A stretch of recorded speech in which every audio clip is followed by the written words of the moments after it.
مالك يوم الدين إياك نعبد وإياك نستعين اهدنا الصراط المستقيم صراط الذين أنعمت عليهم غير المغضوب عليهم ولا الضالين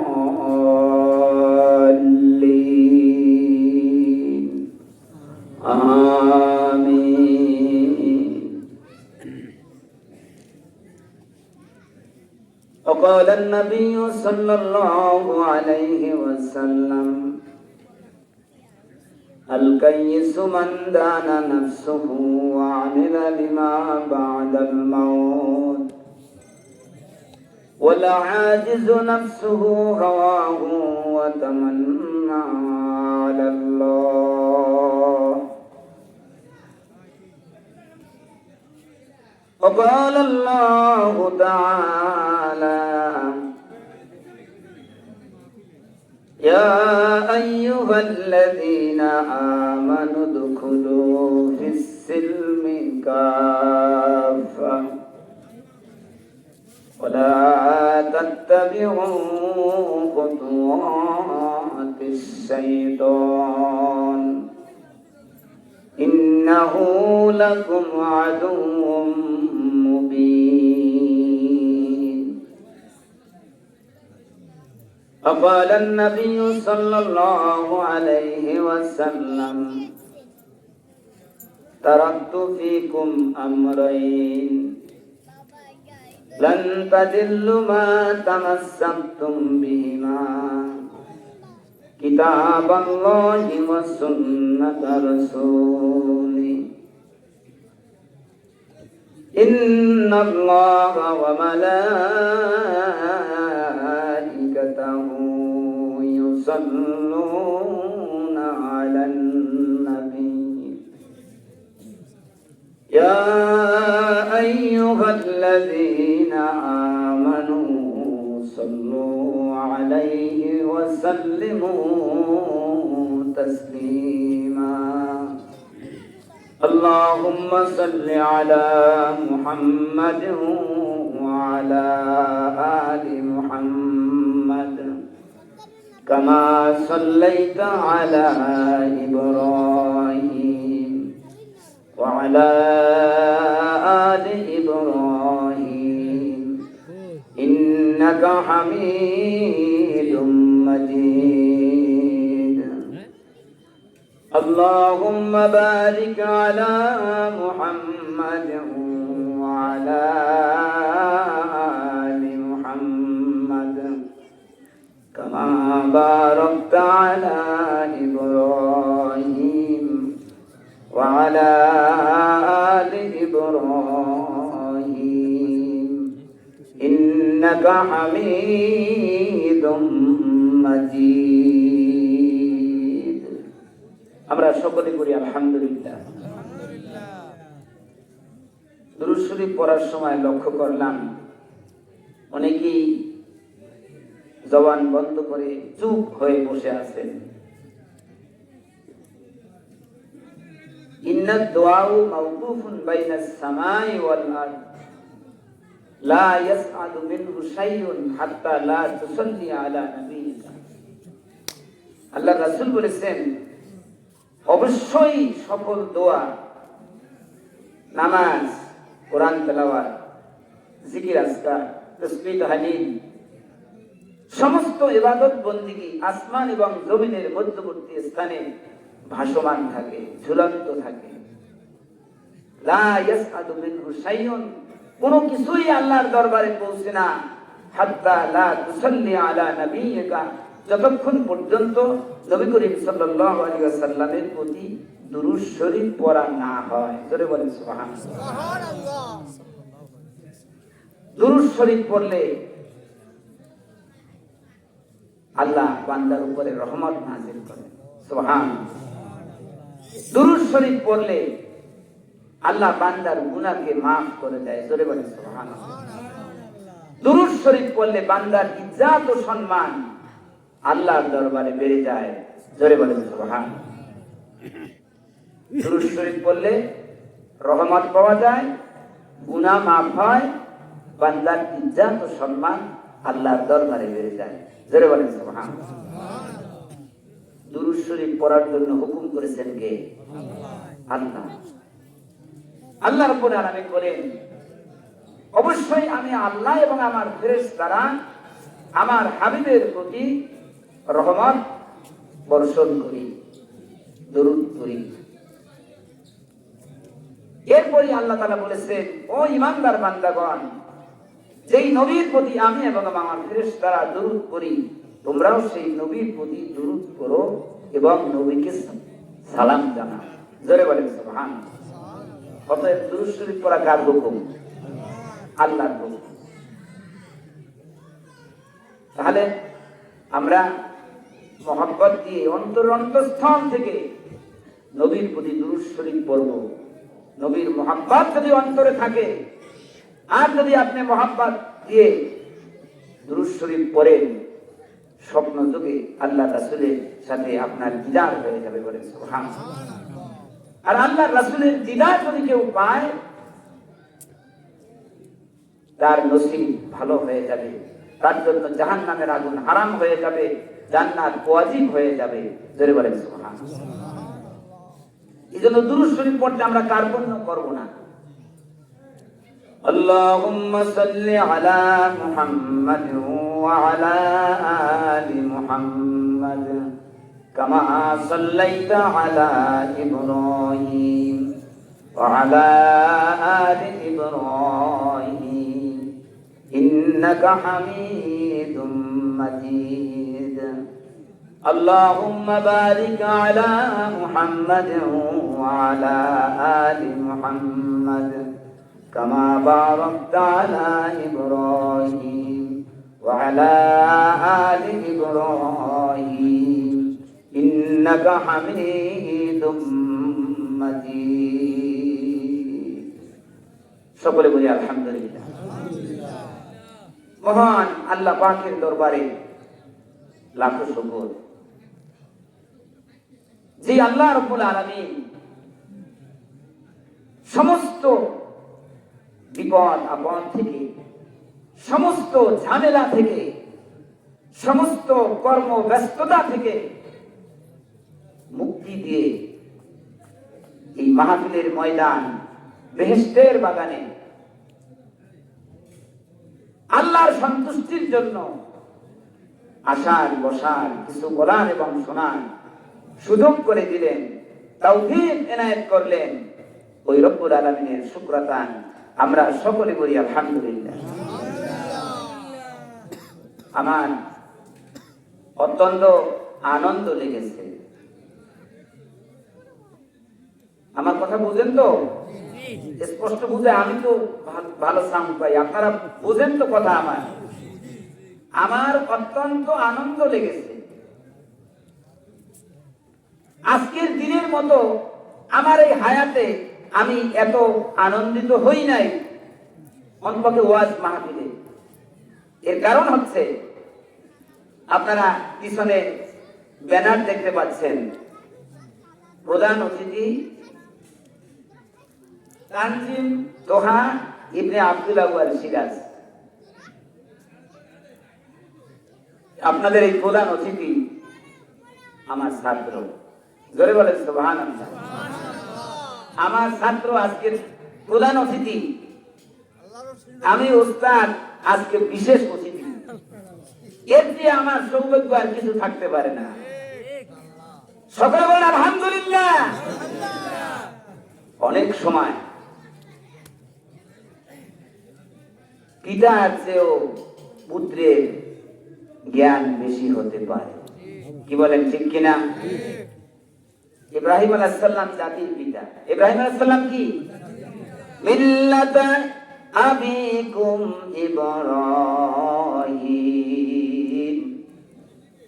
ওয়া সাম্মাকুমুল মুসলিমিন।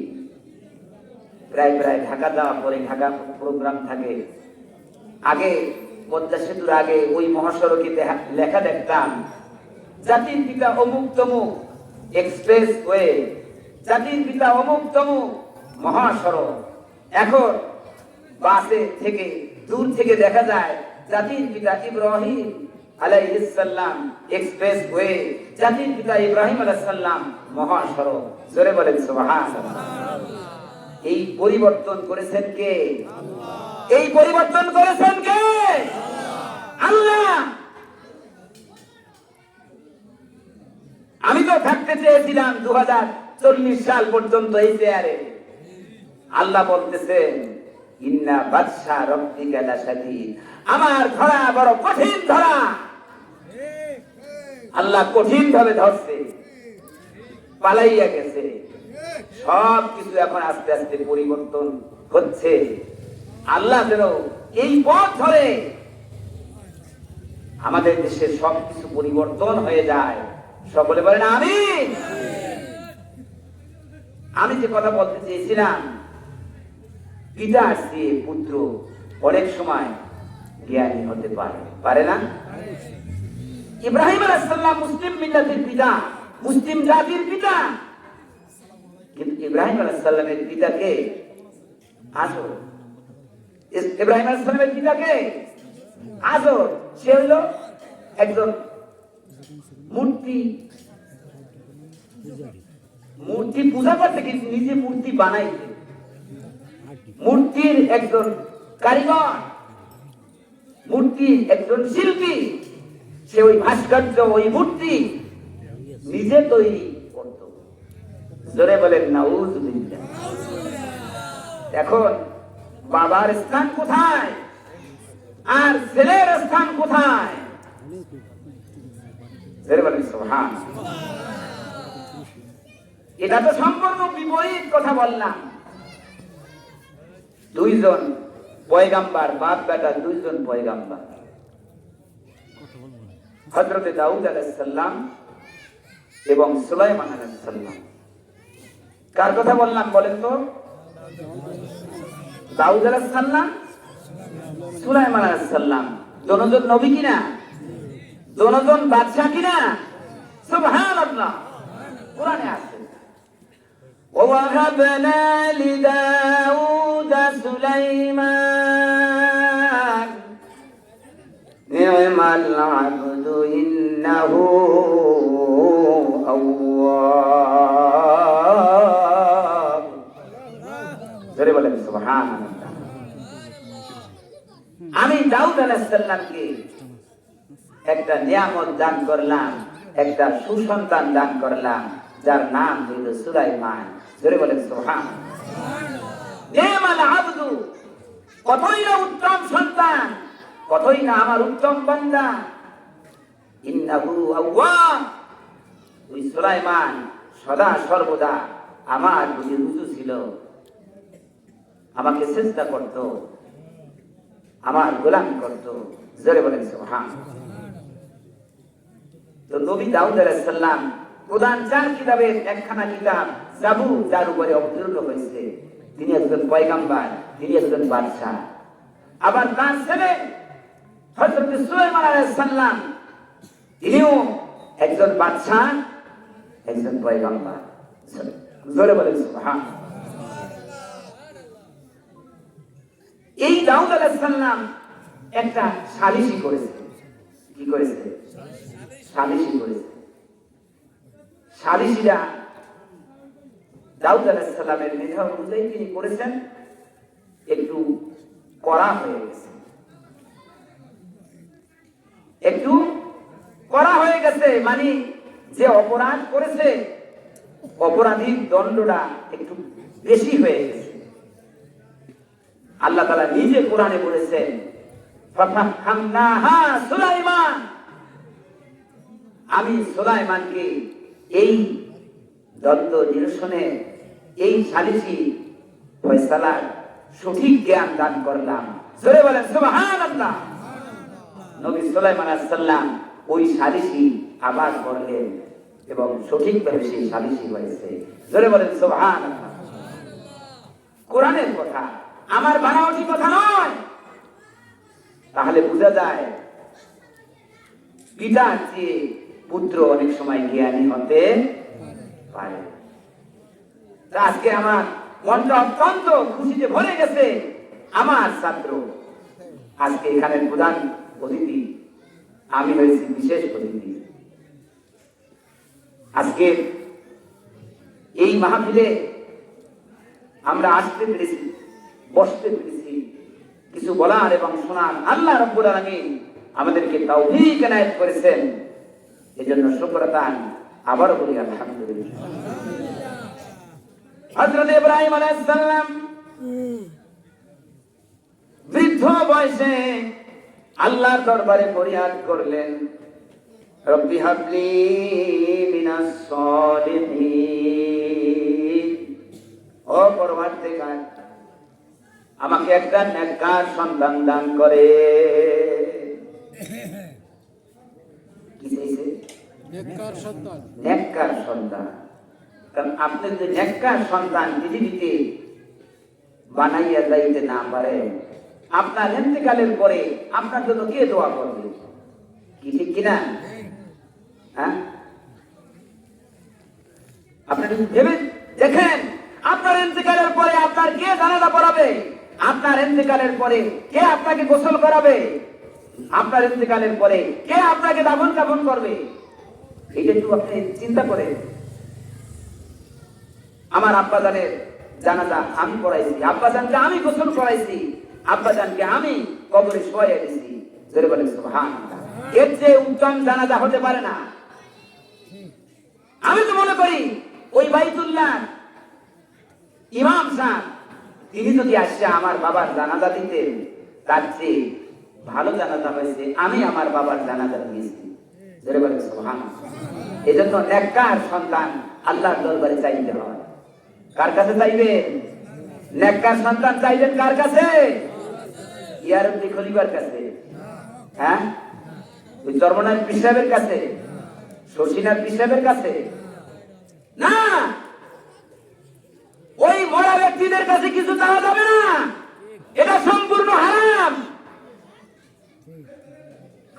হ্যাঁ, তারা আল্লাহওয়ালা মানুষ ছিলেন, তাদের ওই দরবারে যায়নি, গিয়ে তাদের জন্য দোয়া করবেন, সূরা ফাতিহা পড়বেন, সূরা ইখলাস পড়বেন, দুরূদ শরীফ পড়বেন, তাদের মাগফিরাতের জন্য আল্লাহর দরবারে দোয়া করবেন। কথা ঠিক কিনা? কিন্তু ওই মাজারে যাইয়া, ওই কবরের কাছে যাইয়া কিছু চাইবেন না, এটা শিরক হয়ে যাবে। ইন্নাল্লাহা লা ইয়াগফিরু আইয়ুশরাকা বিহি ওয়া ইয়াগফিরু মা দুনা যালিকা লিমান ইয়াশা। একটু আগে আমার ভাই শফি এই বয়ানটা কিন্তু করেছেন যে একজন ঈমানদার জাহান্নামে গেছে তার পাপের জন্য, কিন্তু তার মধ্যে ঈমান ছিল, শিরক ছিল না। শেষ পর্যন্ত ওই যেটুকু অন্যায় করেছে ওই কতটুকু সাজা দিয়া আবার তাকে আবে হায়াতের পানি দিয়া তাকে গোসল করাইয়া তাকে জান্নাতে দিবে, যেহেতু সে শিরক করে নাই। জোরে বলেন সুবহানাল্লাহ। আল্লাহ রাব্বুল আলামিন বলেন, অবশ্যই আমি শিরক করার অপরাধ ক্ষমা করি না, ইয়া ছাড়া অন্যান্য গুনাহ যাকে ইচ্ছা তাকে ক্ষমা করে দিব। জোরে বলেন সুবহানাল্লাহ। ইব্রাহিম আলাইহিস সালাম নেক সন্তান চাইলেন কার কাছে? আল্লাহর কাছে। রব্বি হাবলি মিনাস সালিহিন, আল্লাহ আমাকে নেককার সন্তান দান করে। ইব্রাহিম আলাইহিস সালামের এই দরখাস্ত আল্লাহর দরবারে মঞ্জুর হয়েছে কিনা? সুবহানাল্লাহ, সুবহানাল্লাহ। ইব্রাহিম আলাইহিস সালামের এই দরখাস্ত আল্লাহর দরবারে মঞ্জুর হয়েছে।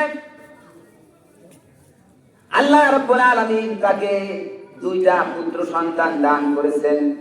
কয়টা? কয়টা? দুইটা পুত্র সন্তান দান করেছেন, নেককার সন্তান দান করেছেন। জোরে বলেন সুবহানাল্লাহ। নেককার সন্তান এটা বিরাট একটা সম্পদ। এই সম্পদের জন্য আল্লাহর দরবারে শুকর করতে হবে কিনা? ছেলে দেওয়ার মালিক কে? মেয়ে দেওয়ার মালিক কে? না দেওয়ার মালিক কে? আল্লাহ। এই জন্য সন্তান যদি দেয় আল্লাহর দরবারে শুকর করতে হবে। যেটা বলেন সুবহানাল্লাহ। নবী ইব্রাহিম আলাইহিস সালাম আল্লাহর দরবারে শুকর করছে কিনা? কোরআন শরীফে আছে, কোরআন কারিমে আছে, আলহামদুলিল্লাহিল্লাযী ওয়াহাবা লি আলাল কিবারি ইসমাঈল ওয়া ইসহাক ইন্না রাব্বী লাসামিউদ দুআ।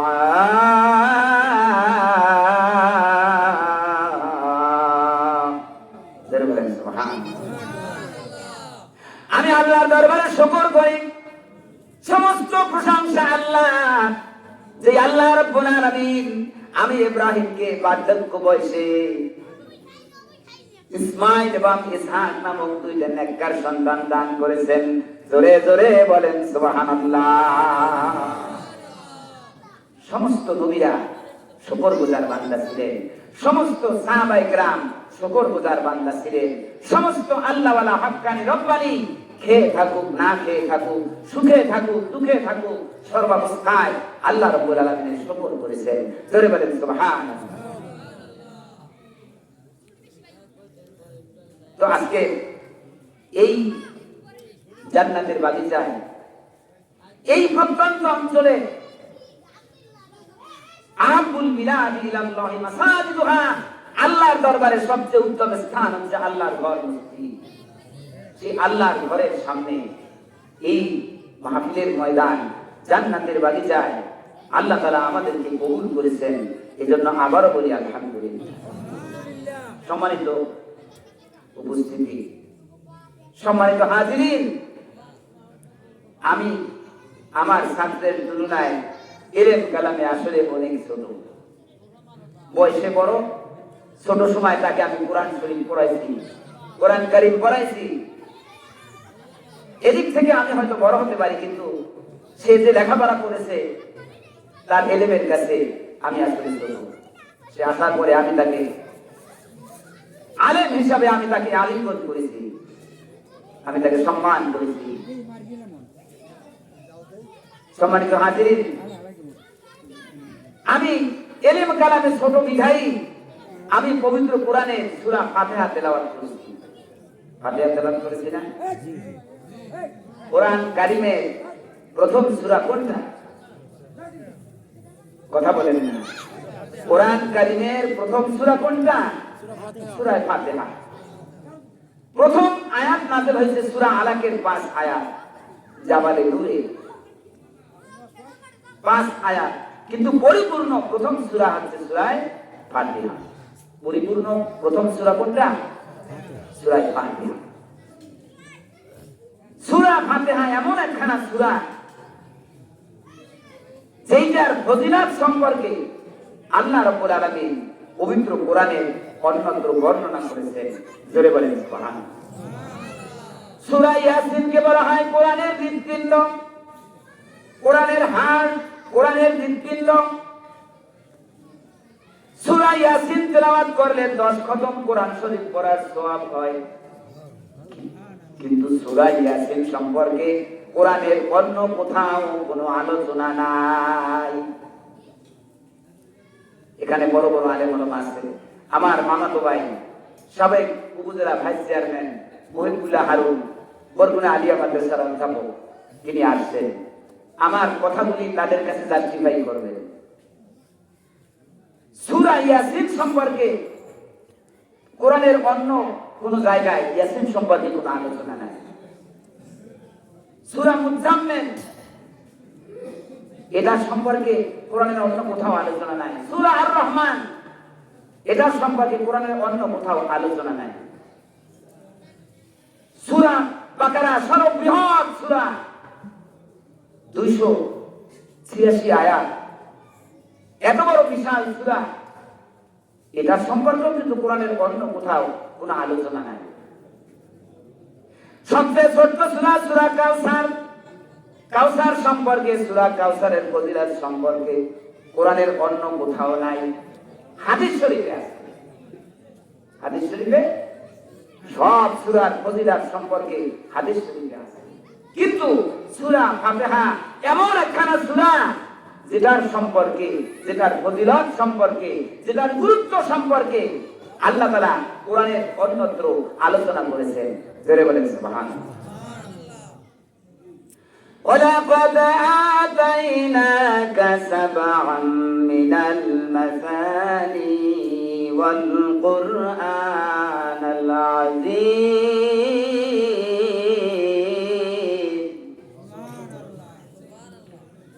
আল্লাহ রাব্বুল আলামিন তার হাবিবকে, তার দোস্তকে উদ্দেশ্য করে বলতেছেন, ও আমার হাবিব, ও আমার দোস্ত মুহাম্মদ সাল্লাল্লাহু আলাইহি ওয়াসাল্লাম, আমি আপনাকে 7 আয়াত বিশিষ্ট সূরা ফাতিহা দান করেছি। জোরে বলেন সুবহানাল্লাহ। 7 আয়াত বিশিষ্ট মাসানি, যেটা বারবার তেলাওয়াত করতে হয়। জোরে বলেন সুবহানাল্লাহ। কি বলেন? 4 রাকাত নামাজ। কয় রাকাত নামাজ? 4 রাকাত নামাজ। আপনি কোরআনের যেখানে তেলাওয়াত করেন অসুবিধা নাই, কিন্তু প্রত্যেক রাকাতেই তো সূরা ফাতিহা পড়তে হবে। কি বলেন, ঠিক কিনা? লা সালাতা ইল্লা বিফাতিহাতিল কিতাব। সূরা ফাতিহা ছাড়া নামাজ হয় না। এজন্য আমরা সকলে সূরা ফাতিহা পড়ব। শুধু ইমাম সাহেব একা পড়বেন তা না, আমরাও সূরা ফাতিহা পড়ব। জোরে বলেন সুবহানাল্লাহ। যেহেতু আল্লাহ রাসূল বলেছেন লা সালাতা ইল্লা বিফাতিহাতিল কিতাব, সূরা ফাতিহা ছাড়া নামাজ হয় না। জোরে বলেন সুবহানাল্লাহ। আল্লাহ রাব্বুল আলামিন বলেন, আমি আপনাকে 7 আয়াত বিশিষ্ট সূরা ফাতিহা দান করেছি, যেটা বারবার তেলাওয়াত করতে হয়, প্রত্যেক রাকাতে তেলাওয়াত করতে হয়। ওয়াল কুরআনুল আযীম, আর আমি আপনাকে দান করেছি মহাগ্রন্থ আল কোরআন। জোরে বলেন সুবহানাল্লাহ। সূরা বাকারা এত বড় বিশাল সূরা, এটা সর্বশেষ আয়াত। ফানসুরনা আলাল কওমিল কাফিরিন। আপনারা কথা বললে কিন্তু আমি ব্যথা পাবো। আমার কথাগুলো শুনলে আপনাদের সওয়াব হবে। আপনাদের নিজস্ব কথায় কিন্তু কোনো সওয়াব নাই। আমি অনুরোধ করি, আপনাদের একান্ত প্রয়োজন হলে এখান থেকে বাইরে যেয়ে কথাবার্তা বলবেন। আমার আলোচনা ঘুরে যাবে, আমি আমার ব্যালেন্স ঠিক রাখতে পারবো না। আমি অনুরোধ করি আপনারা মন দিয়ে শোনেন। মন দিয়ে শোনা এটা হুকুম কার? কোরআনের আলোচনা, দ্বীনি আলোচনা, ইমাম সাহেবের খুতবা, এইটা মন দিয়ে শোনা এবং চুপ থাকা হুকুমটা কার? আল্লাহ রাব্বুল আলামিন বলেন, ওয়াইযা কুরিয়াল কুরআনু ফাসতামিউ লাহু ওয়ানসিতু লাআল্লাকুম তুরহামুন।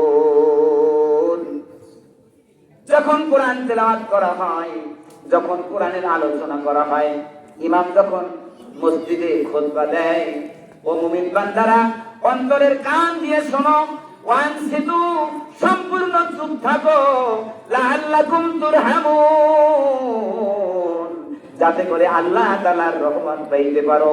জোরে জোরে বলেন সুবহানাল্লাহ। অতএব আমি সবিনয় অনুরোধ করছি, আপনারা কথা বলবেন না। একে তো মানুষজন কম, তারপর যদি আপনারা কথাবার্তা বলেন আমার আলোচনা ঠিক থাকবে না। আমি আবারও আপনাদেরকে অনুরোধ করি, মন দিয়ে শোনেন। হুকুমটা কার? চুপ থাকা হুকুমটা কার? আল্লাহ। অতএব আমি যদি কথাবার্তা বলি, আমি যদি চুপ না থাকি, আল্লাহর হুকুম লঙ্ঘন হবে। কথা ঠিক কিনা? আবার অনুরোধ করছি সকলে চুপ থাকেন। সূরা বাকারা, সূরা আল বাকারা কোরআন কারীমের সবচেয়ে বড় সূরা। এর সর্বশেষ আয়াত হচ্ছে ফানসুরনা আলাল কওমিল কাফিরিন।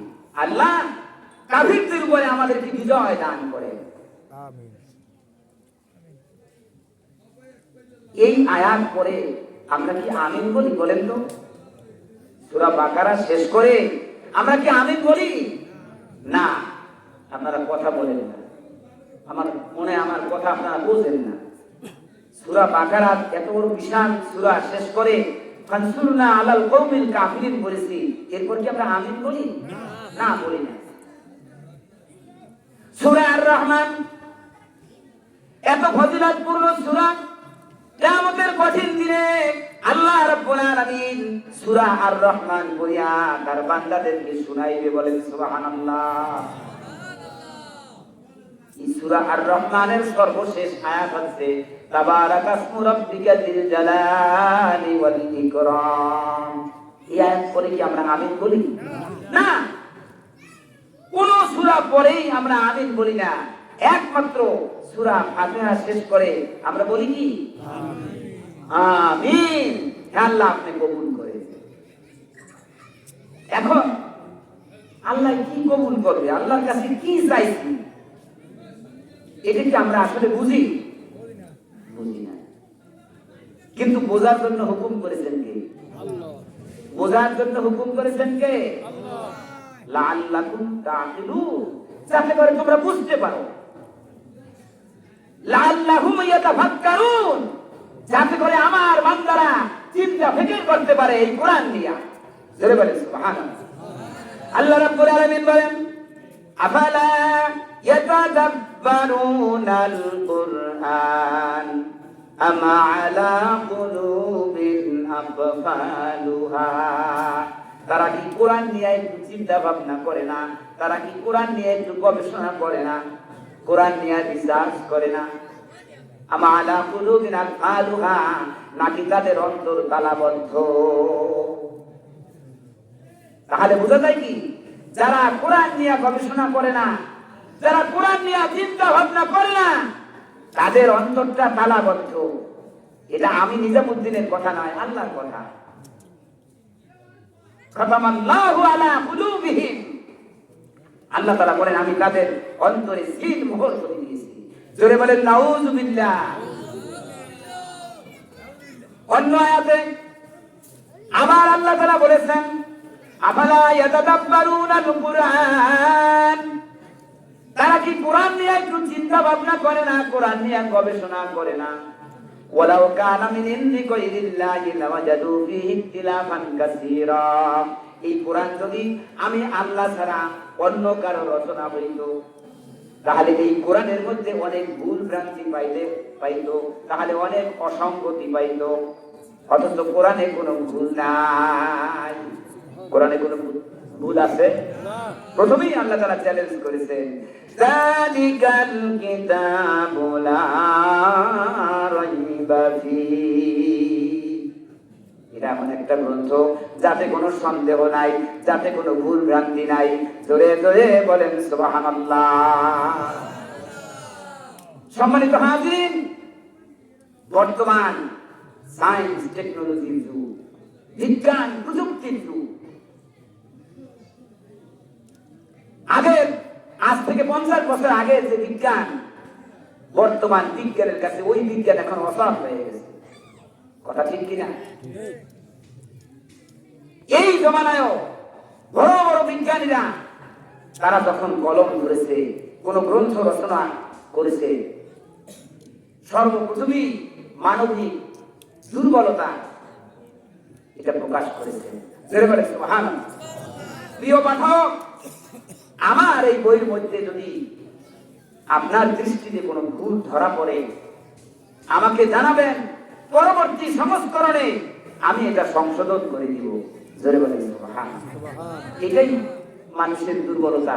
মানুষ মাত্র ভুল হতে পারে, টু আর ইজ হিউম্যান, মানুষ মাত্র ভুল হতে পারে। কি বলেন ঠিক কিনা? কিন্তু ওই আরব মরুর নিরক্ষর নবী, যে কোনো আক্ষরিক জ্ঞান জানতেন না, আল্লাহ রাসূলকে নবী উম্মি বলা হয়। এটা কোরআনের আয়াত। নবী উম্মি, নিরক্ষর নবী, আনলেটার পারসন। আল্লাহ রাব্বুল আলামিন তার হাবিবকে দুনিয়ার কোন মাদ্রাসায়, দুনিয়ার কোন ইউনিভার্সিটিতে, কলেজে, কোন একাডেমিক শিক্ষা প্রতিষ্ঠানে আল্লাহ রাসূলকে আল্লাহ শিক্ষা দেয় না। কারণ আমি যেই ছাত্রদের কাছে পড়েছি, আমি যখনই তাদের কাছে যাই আমার মাথাটা একটু নত হয়ে আসে, যেহেতু সে আমার শিক্ষা গুরু। কথা ঠিক কিনা? এই জন্য আল্লাহর পরে এই দুনিয়াতে সবচেয়ে সম্মানিত ব্যক্তি হচ্ছে নবী মুহাম্মদুর রাসূলুল্লাহ সাল্লাল্লাহু আলাইহি ওয়াসাল্লাম। এই জন্য আল্লাহর রাসূলকে দুনিয়ার কোন শিক্ষকের কাছে আল্লাহ পড়তে দেয় নাই। আল্লাহ নিজে জিবরাইলের মারফতে আল্লাহ তাকে শিক্ষা দিয়েছেন। জোরে বলেন সুবহানাল্লাহ। আল্লাহ রাব্বুল আলামিন বলেন, আফালা ইয়াতাদাব্বারুনাল কুরআন, তারা কি কোরআন নিয়ে একটু চিন্তা ভাবনা করে না? ওয়ালাউ কানা মিন ইনদি গায়রিল্লাহি লাওয়াজাদু ফীহি ইখতিলাফান কাসীরা, এই কোরআন যদি আমি আল্লাহ ছাড়া অন্য কারো রচনা হইতো, অন্য কারো বানানো হইতো, তাহলে এই কোরআনের মধ্যে অনেক ভুল ভ্রান্তি পাইতে। অথচ কোরআনের প্রথমেই লেখা যালিকাল কিতাবু লা রাইবা ফীহি, এটা এমন একটা গ্রন্থ যাতে কোনো সন্দেহ নাই। জোরে বলেন সুবহানাল্লাহ। এই যে আমার পার্শ্ববর্তী রাষ্ট্র ভারত, ভারতে ডক্টর শিব শক্তি স্বরূপজি মহারাজ উদাসেন পরবর্তীতে 50 কোটি ভারতীয় হিন্দুদের ভগবান কলেমা পড়ে হলেন মুসলমান। জোরে বলেন সুবহানাল্লাহ। হেদায়েত দেওয়ার মালিক কে? বলেন তো, হেদায়েত দেওয়ার মালিক কে? আপনার হুজুরে হেদায়েত দেবে কে? আল্লাহ। আল্লাহ রাসূল তার চাচাকে এত মহব্বত করতেন, ওই চাচা ঈমান নিয়ে যায় নাই। আল্লাহ রাসূল অত্যন্ত তিনি দুঃখিত হলেন। আল্লাহ রাসূলকে সান্ত্বনা দানের জন্য আল্লাহ পাক আয়াত নাযিল করে দিলেন, ইন্নাকা লা তাহদি মান আহবাবতা ওয়ালাকিন্নাল্লাহা ইয়াহদি মান ইয়াশা। ও আমার হাবিব, আপনি আপনার চাচা আবু তালেবকে যতই ভালোবাসেন না কেন, যতই হেদায়েত দিতে চান না কেন, কলেমা পড়াইতে চান না কেন, আপনি হেদায়েত দিতে পারবেন না। হেদায়েতের চাবি কাঠি একমাত্র আল্লাহর কাছে। এত ভালোবাসছে আল্লাহ রাসূলকে, কিন্তু ওই মরার সময় সে কলেমা গ্রহণ করে না। হেদায়েত কার কাছে? আল্লাহর কাছে। কথায় কি সন্দেহ আছে? আল্লাহু আকবার। তো সেই ভারতের ডক্টর শিব শক্তি মহারাজ উদাসেন 50 কোটি ভারতীয় হিন্দুদের তিনি ভগবান। সে চিন্তা করলো, যার দরবারে, যার আশ্রমে ওই ভারতের বড় বড় মন্ত্রীরা যাইয়া তার পায়ে সেজদা করত। বলেন নাউযুবিল্লাহ। ধর্মগুরু এজন্য সেজদা করে। এটা তো হিন্দুরা সেজদা করে, মুসলমানরাও যাইয়া কবরে সেজদা করে। জোরে বলেন নাউযুবিল্লাহ। কবরে সেজদা করা জায়েজ? কবরে তো দূরের কথা, একটা জ্যান্ত মানুষকে আপনি সেজদা করতে পারবেন না, তার সামনে মাথা নত করতে পারবেন না। মাথা নত করতে হবে একমাত্র আহকামুল হাকিমিন আল্লাহ তাআলার কুদরতি পায়। মসজিদে যাইয়া সেজদায় আপনি মাথা অবনত করবেন। এছাড়া দুনিয়ার কারো কাছে এই উন্নত বস্ত্রটা অবনত করা যাবে না, হারাম সম্পূর্ণ। কথা ঠিক কিনা? তো ভারতের বড় বড় মন্ত্রীরা পর্যন্ত ওই ডক্টর শিব শক্তির কাছে যাইয়া তার পায়ে সেজদাই করত। কোটি কোটি টাকা তার আশ্রমে ঢালতো। আমরা যেমন পাগল হইয়া গরু লইয়া যাই, টাকা লইয়া যাই, বউ লইয়া যাই, সব কিছু লাইয়া ওই দরবারে ঢালি, ওরা ওইরকম ঢালত। সেই এত বড় জ্ঞানী ব্যক্তি 10টা ভাষার উপরে ডক্টরেট করেছেন। কয়টা ভাষা বলেন তো? ডক্টর শিব শক্তি 1 নয় 2 নয় 10টা ভাষার উপরে ডক্টরেট করেছেন। 12টা ভাষার পণ্ডিত, 10টা ভাষার উপরে ডক্টরেট করেছেন। এর মধ্যে আরবিও আছে। এর মধ্যে কি আছে? আরবিও আছে। এত বড় বিরাট ধর্মগুরু তিনি চিন্তা করলেন, কোরআনের প্রথমে লেখা যালিকাল কিতাবু লা রাইবা ফীহি, এই কোরআনে কোনো ভুল নাই। এত বড় গ্রন্থে ভুল থাকতেই পারে। পৃথিবীর বড় বড় বিজ্ঞানীরা, বড় বড় মনীষীরা গ্রন্থ লিখতে গেলে নিজের দুর্বলতা প্রকাশ করে, আমার ভুল ভ্রান্তি থাকলে আমাকে ধরিয়ে দেন। কিন্তু মুহাম্মদ সাল্লাল্লাহু আলাইহি ওয়াসাল্লাম সে আরবের নিরক্ষর ব্যক্তি, সে এমন কি গ্রন্থ আনলো যার প্রথমে চ্যালেঞ্জ ছুড়ে দিল, যালিকাল কিতাবুল লা রাইবা ফীহি। এটা তো হতে পারে না, অবশ্যই এর মধ্যে কোনো ভুল ভ্রান্তি আছে। এই ভুল ধরার জন্য, কোরআনের ভুল ধরার জন্য ডক্টর শিবশক্তি কোরআন গবেষণা করে দিলেন। যদি বলেন সুবহানাল্লাহ।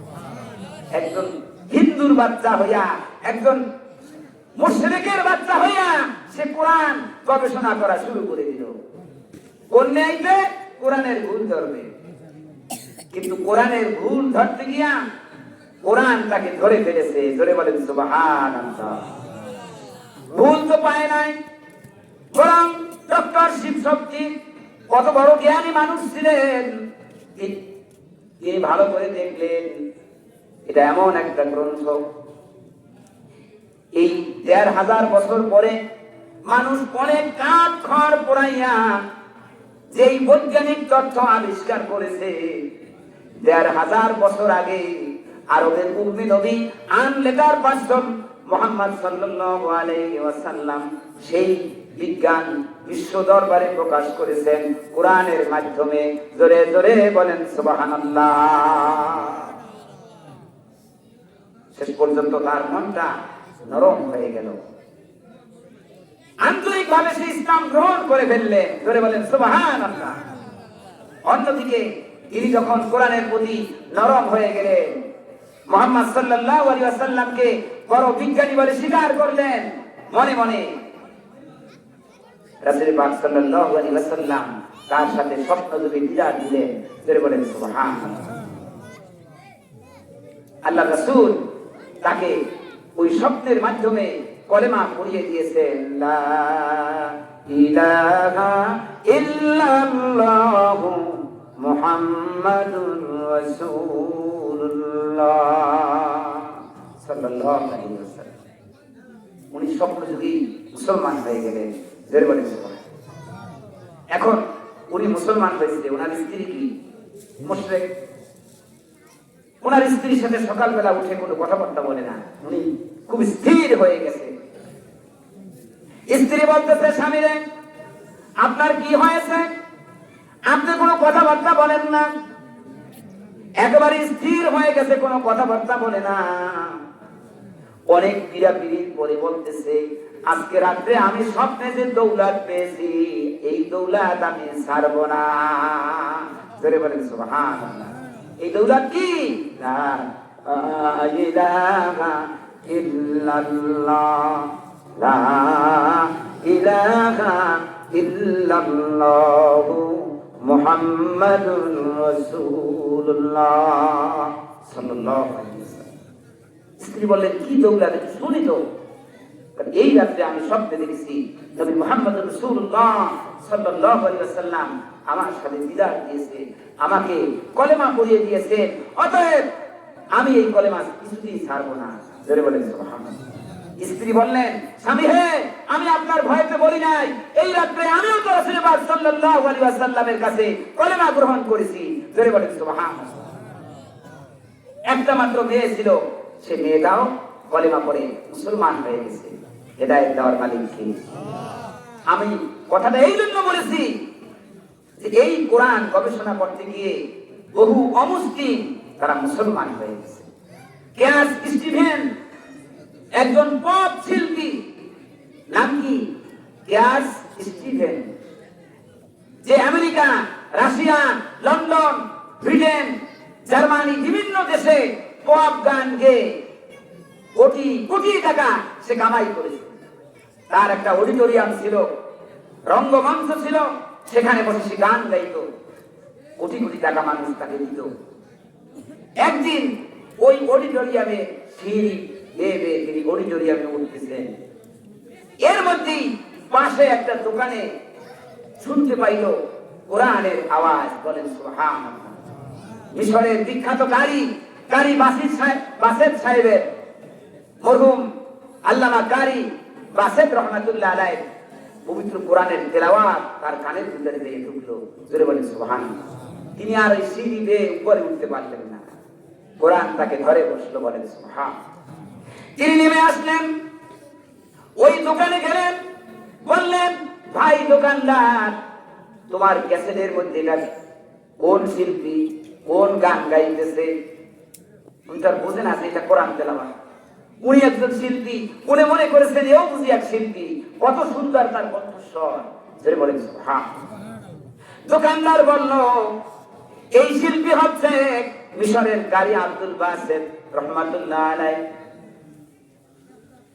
আর এটা দুনিয়ার কোন সঙ্গীত না, এই সঙ্গীত হচ্ছে জান্নাতের সঙ্গীত, পরকালের সঙ্গীত, কোরআনের সঙ্গীত। জোরে জোরে বলেন সুবহানাল্লাহ। সেই গ্যাস স্টিভেন শেষ পর্যন্ত তিনি সেই শিল্পীকে দেখতে মিশরে গেলেন। কোথায় গেলেন? মিশরে গেলেন। বললেন আমি আপনার তেলাওয়াত ক্যাসেটে শুনেছি, এই জন্য আমি আমার মাতৃভূমি ত্যাগ করে আপনার সাথে সাক্ষাৎ করার জন্য আসছি। আপনি আল্লাহর রাস্তায় আমাকে একটু তেলাওয়াত করে শোনান। জোরে বলেন সুবহানাল্লাহ। কারি বাসের সাহেব আবার কোরআন তেলাওয়াত শুরু করে দিলেন। গ্যাস স্টিভেন বেহুশ হয়ে মাটিতে পড়ে গেলেন তার তেলাওয়াত শুনে। জোরে বলেন সুবহানাল্লাহ। তিনি বললেন যে আপনি আমাকে কলিমা পড়িয়ে দেন, লা ইলাহা ইল্লাল্লাহু মুহাম্মাদুর রাসূলুল্লাহ সাল্লাল্লাহু আলাইহি ওয়াসাল্লাম।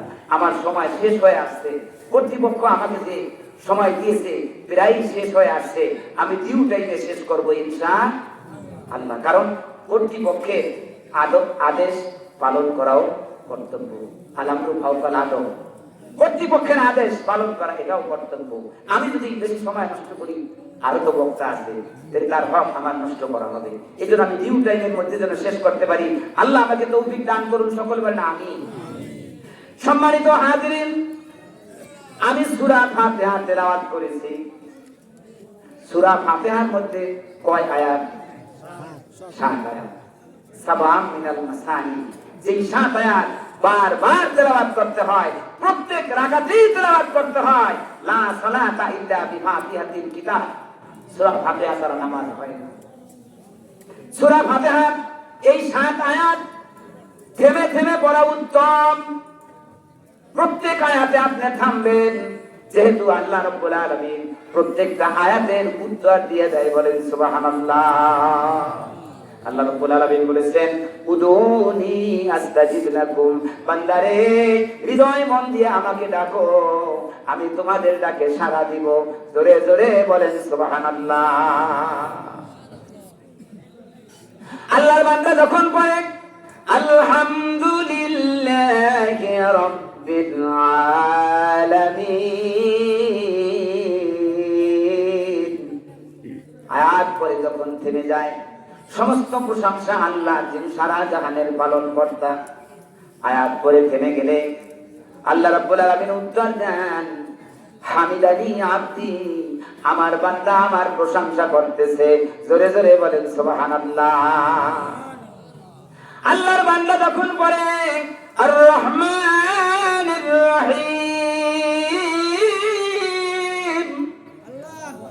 আল্লাহ বড় দয়াবান, আল্লাহ দয়ার সাগর, তিনি রহমান, তিনি রহিম। আয়াত পড়ে থেমে গেলে আল্লাহ রাব্বুল আলামিন উত্তর দেন আসনা আলাইয়া আব্দি, আমার বান্দা আমার গুণগান গাইতেছে, আমার তারিফ করতেছে। জোরে জোরে বলেন সুবহানাল্লাহ। আল্লাহর বান্দা যখন পড়ে মালিকি ইয়াউমিদ্দিন, আমার মাওলা আহকামুল হাকিমিন, পরকালে বিচার দিনের আহকামুল হাকিমিন। আয়াত পড়ে থেমে গেলে আল্লাহ রাব্বুল আলামিন উত্তর দেন মাজ্জাদানি আব্দি, আমার বান্দা আমার মর্যাদাকে সর্বোচ্চ তুলে ধরেছে। জোরে জোরে বলেন সুবহানাল্লাহ। আল্লাহর বান্দা এরপরে আল্লাহর দরবারে ফরিয়াদ করেন, আল্লাহর দরবারে দোয়া করেন। পরে আমার সাথে সাথে ইহদিনাস সিরাতাল মুস্তাকিম সিরাতাল্লাযীনা আন'আমতা আলাইহিম গায়রিল মাগদুবি আলাইহিম ولا الضالين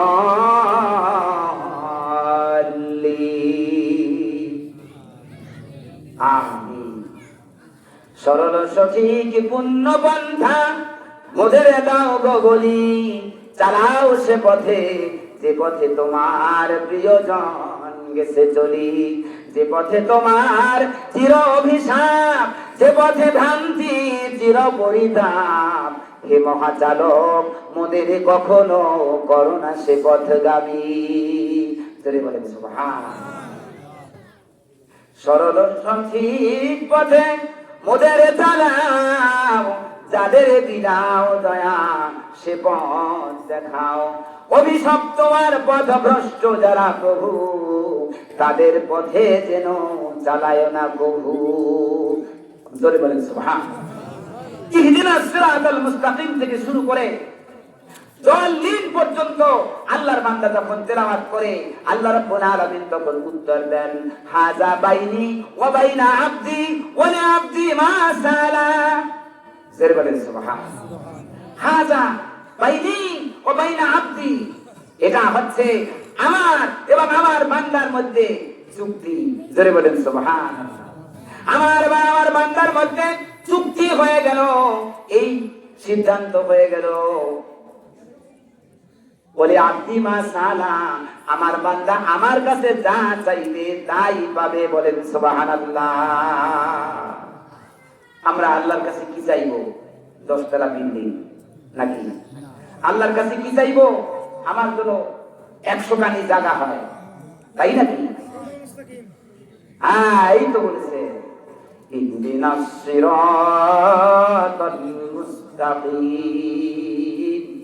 ও পরওয়ারদিগার, আমাকে সিরাতাল মুস্তাকিম প্রদর্শন করেন, সহজ সরল পথে চালান, আমাকে হেদায়েত দান করেন। সুবহান। সিরাতাল মুস্তাকিম কি, এটা ব্যাখ্যা ওই কোরআনের মধ্যেই আছে। আহসানা তাফসীরা, কোরআনকে উত্তম তাফসীর বলা হয়েছে। কোরআনের এক জায়গায় সংক্ষেপে বর্ণনা করেছেন, অন্য জায়গায় বিস্তারিত বর্ণনা করেছেন। কোরআনের তাফসীর কোরআন নিজেই। জোরে বলেন সুবহানাল্লাহ। ইন্নাল্লাহা রাব্বী ওয়া রাব্বুকুম ফা'বুদুহু হাযা সিরাতুম মুস্তাকিম। অবশ্যই আল্লাহ তোমাদের রব, আমাদেরও রব।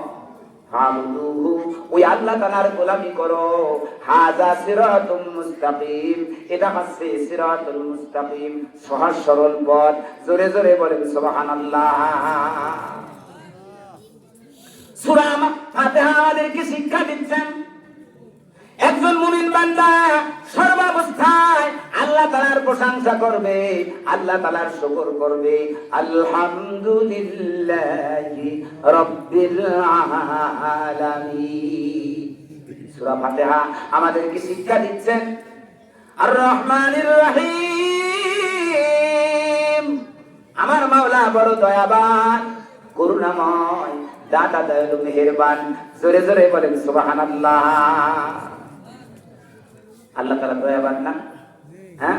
আরে দাহিয়াতুল কালবি নামক এক ব্যক্তি, সে এক এক করে অনেকগুলা কন্যা সন্তানকে জ্যান্ত কবর দিয়েছিল। বলেন নাউযুবিল্লাহ। এত বড় কাট্টা গুনাহগারকে, এত বড় কাট্টা গুনাহগার যখন রাসূলের হাতে হাত দিয়া কলেমা করলো, এরপরে মসজিদে নববী এক পাশে যাইয়া নিজের অপরাধের জন্য আল্লাহর দরবারে কাঁদতেছে। তার খবর গেল আল্লাহর রাসূলের কাছে, হুজুর দাহিয়া কালবি তো কলেমা গ্রহণ করেছে, এখন মসজিদে নববীর এক পাশে বসে অঝোর ধারায় কাঁদতেছে। আল্লাহ রাসূল দাহিয়া কালবিকে ডাকলেন, তুমি কলেমা পড়ে কি ঠকলা নাকি? এত কান্নাকাটি কেন করো? বলছে, না হুজুর, কলেমা পড়ে আমি ঠকি নাই, কলেমা পড়ে আমি ধন্য হয়েছি, কিন্তু আমার মানস পটে ভেসে উঠেছে আমি জিন্দেগিতে কত গুনাহ খাতা করেছি, আল্লাহ আমাকে মাফ করেন কিনা। রাসূল বললেন, তুমি কি গুনাহ করেছো? ইয়া রাসূলুল্লাহ, হাবিবাল্লাহ, এক এক করে অনেকগুলা কন্যা সন্তানকে আমি জ্যান্ত কবর দিয়েছি। ভূমিষ্ঠ হওয়ার সাথে সাথে আমি কন্যা সন্তান, মেয়ে সন্তানকে জ্যান্ত কবর দিয়েছি। ইয়া রাসূলুল্লাহ, ইয়া হাবিবাল্লাহ, শেষকালে আমি সফরে যাচ্ছি, আমার স্ত্রী অন্তঃসত্ত্বা ছিল, স্ত্রীকে বলেছি এরপরেও যদি তোমার কন্যা সন্তান হয়, ওই সন্তানের মুখ দেখতে আমি চাই না, ওই সন্তানকে জ্যান্ত কবর দিবা। কিন্তু মা তার সন্তানকে কবর দিতে পারে না, পারে না। ইয়া রাসূলুল্লাহ, ইয়া হাবিবাল্লাহ, আমার স্ত্রী বুদ্ধি করে ওই কন্যা সন্তানকে দাফন দেয় নাই, জ্যান্ত কবর দেয় নাই, অনেক দূরে পালতে দিয়েছে। সন্তানটা যখন বড় হয়েছে, হাঁটি হাঁটি পা পা মা ডাকতে পারে, আব্বা ডাকতে পারে, ওই সময় সন্তানটাকে একদিন এনে আমার কোলে দিয়ে আমার স্ত্রী আমার দুপা জড়িয়ে কান্নায় ভেঙে পড়লো, স্বামী রে, এই সন্তান তোমার, আমি মা হয়ে তাকে জ্যান্ত কবর দিতে পারি নাই। স্বামী রে, দেখো কত সুন্দর সন্তান, তোমাকে আব্বা ডাকতে পারে, আমাকে মা ডাকতে পারে, হাঁটি হাঁটি বাবা। স্বামী রে, সাবধান, খবরদার, এই সন্তানকে তুমি জ্যান্ত কবর দিবা না। ইয়া রাসূলুল্লাহ, ইয়া হাবিবাল্লাহ, আমি অল্প সময়ের জন্য ক্ষান্ত হয়ে গেলাম, আমি ওকে জ্যান্ত কবর দিলাম না। এরপরে যখন বড় হতে লাগলো, বিবাহের যখন উপযুক্ত হতে লাগলো, শয়তান আবার আমার মাথায় চেপে বসলো। শয়তান এসে আমাকে কুমন্ত্রণা দিতে লাগলো, ও দাহিয়া রে, এই যে সন্তান বড় হচ্ছে, একে বিবাহ দিতে তোমার অনেক টাকা পয়সা খরচ হবে, ওই ছেলের বাবার সাথে তোমার একটু নরম নরম কথা বলা লাগবে, ওই জামাইয়ের সাথে তোমার একটু নরম নরম কথা বলতে হবে, অনেক টাকা পয়সা খরচ হবে, সুতরাং এটাকে তুমি অঙ্কুর বিনাশ করে দাও। ইয়া রাসূলুল্লাহ, ইয়া হাবিবাল্লাহ, আমি আবার শয়তানের পরামর্শে পড়ে গেলাম, আমি আবার সেই জঘন্য পথ ধারণ করলাম। আমি স্ত্রীকে মিথ্যা প্রহসন দিয়া ওই বড় সন্তানটাকেও আমি নিয়া আবার জ্যান্ত কবর দিলাম। ইয়া রাসূলুল্লাহ, ইয়া হাবিবাল্লাহ, যখন গর্ত খোঁড়া হয়ে গেল, একটা ধাক্কা দিয়ে যখন ওকে ওই গর্তের মধ্যে ফালাইলাম, একটা চিৎকার মারল, আব্বা, আমার দ্বারা আপনার কোনো ক্ষতি হবে না, আমি আপনার সংসারে ফিরে যাব না, আমার বিবাহ শাদী নিয়ে আপনার কোনো চিন্তা করতে হবে না। আমি কোনো কথা শুনি নাই, শয়তানের পরামর্শে আমি তিলে তিলে আমার সন্তানটাকে শেষ করে দিয়েছি। ইয়া রাসূলুল্লাহ, আজকে কলেমা গ্রহণ করেছি, আমি ধন্য হয়েছি, কিন্তু আমার ওই পিছনের গুনাহের কথা আমার দৃশ্যপটে ভেসে ওঠে। আল্লাহ সব গুনাহ মাফ করতে পারে। এই যে সন্তানটাকে আমি তিলে তিলে শেষ করলাম, আল্লাহ আমাকে মাফ করেন কিনা। রাসূল পাক সাল্লাল্লাহু আলাইহি ওয়াসাল্লাম দাহিয়া কালবির এই কথাবার্তা শুনে তার চোখের পানি সংবরণ করতে পারলেন না, আল্লাহ রাসূলও কেঁদে দিলেন। এরপরেও বললেন, ও দাহিয়া শোনো, আল্লাহ রাব্বুল আলামিন আর রহমানির রহিম, আল্লাহ পরম দয়াময়, ওই আল্লাহ তোমাকে খুশ খবর দিচ্ছেন, লা তাকনাতু মির রাহমাতিল্লাহ, বান্দারে, আমার রহমত থেকে নৈরাশ হয়ো না, ফাসারিউ ইলা মাগফিরাতিম মির রাব্বিকুম, তওবা করে আমার দরজায় চলে আসো, লা তাকনাতু মির রাহমাতিল্লাহ, আমার রহমত থেকে নৈরাশ হয়ো না, বলেন সুবহানাল্লাহ। এরপরে 3 নম্বর আয়াত হচ্ছে মালিকি ইয়াউমিদ্দিন, আল্লাহ বিচার দিবসের আহকামুল হাকিমিন। আল্লাহ কি বলেন তো? বিচার দিবসের আহকামুল হাকিমিন। আল্লাহ রাব্বুল আলামিন কিয়ামতের কঠিন দিনে ঝিরকি মেরে বলবেন, লিমানিল মুলকুল ইয়াউম, আজকের দিনের ক্ষমতা কার, আজকের দিনের বাদশাহত কার।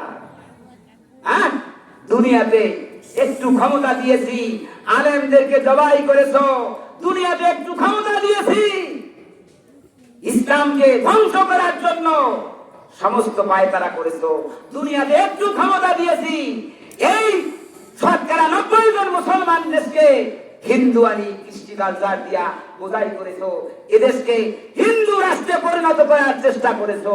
লিমানিল মুলকুল ইয়াউম, আজকের দিনের ক্ষমতাটা জেরে বলেন সুবহানাল্লাহ। ওদিনকার জজকোটের হুজুরে কাজ হবে না, সরসিনার হুজুরে কাজ হবে না, চরমনায়ের হুজুরে কাজ হবে না, কোন বুজুর্গের কাজ হবে না, বুজুর্গ তো দূরের কথা, কোন নবী রাসূল কোনো কথাবার্তা বলতে পারবে না, সব চুপ হয়ে যাবে। আল্লাহ রাব্বুল আলামিন নিজেই এই প্রশ্নের উত্তর দিবেন, বলেন সুবহানাল্লাহ। আল্লাহ নিজে প্রশ্ন করে নিজেই উত্তর দিবেন। লিল্লাহি লিল্লাহিল ওয়াহিদুল কাহ্হার। আজকের ক্ষমতা আমি আল্লাহর, আমি জব্বার, আমি কাহ্হার। জোরে বলেন সুবহানাল্লাহ। ইতি পূর্বে আমার ভাই শফিক ভাই বলেছেন যে ওই দিনকার সবাই নাফসি নাফসি করতে থাকবে। আদম আলাইহিস সালাম থেকে শুরু করে ঈসা রূহুল্লাহ পর্যন্ত সবাই নাফসি নাফসি করবে, আমি বাঁচি আমি বাঁচি। সবাই নিজের দুর্বলতা প্রকাশ করবে, লাস্তুলাহা, আমি পারবো না আমি পারবো না। শেষ পর্যন্ত রাসূল পাক সাল্লাল্লাহু আলাইহি ওয়াসাল্লামের কদমে হাজির হয়ে যাবে। আল্লাহ রাসূল আরশের বুকে সিজদায় পড়বেন। জোরে বলেন সুবহানাল্লাহ। আল্লাহ রাসূল আরশের বুকে সিজদায় পড়ে কাঁদতে থাকবেন।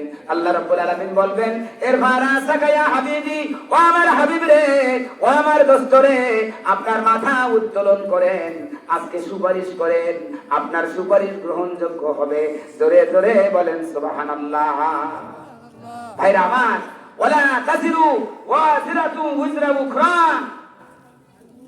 আল্লাহ তাআলা বলেন জানিয়ে রাখো, কেউ কারো বোঝা বহন করবে না, কেউ কারো বোঝা।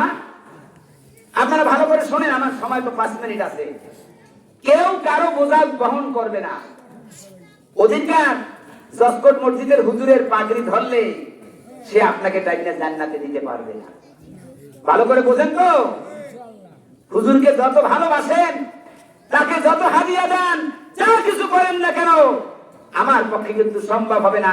আমি নিজেই নাজাত পাই কিনা তার লাগে কোনো খবর নাই। কারে এত টাকা পয়সা দিয়া এত পেট ভারী করতেছে? ওয়ালা তাজিরু ওয়াজিরাতু উজরা উখরা, কেউ কারো বোঝা বহন করবে না, সবাই নাফসি নাফসি করতে থাকবে।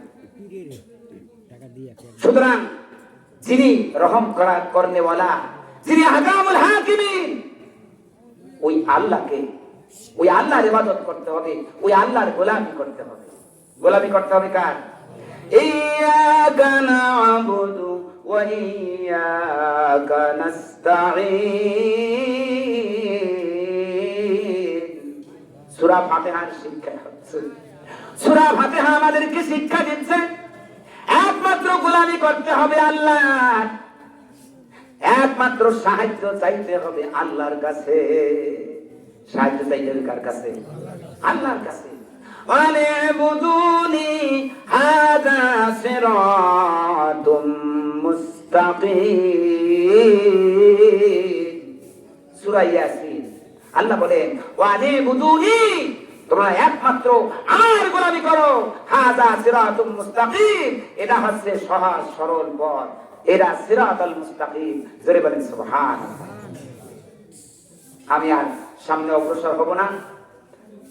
এখানে সাবেক উপজেলা ভাইস চেয়ারম্যান, আমার মামাতো ভাই, আমার দাদে হযরত মাওলানা মহিবুল্লাহ হারুন সাহেব উপস্থিত আছেন।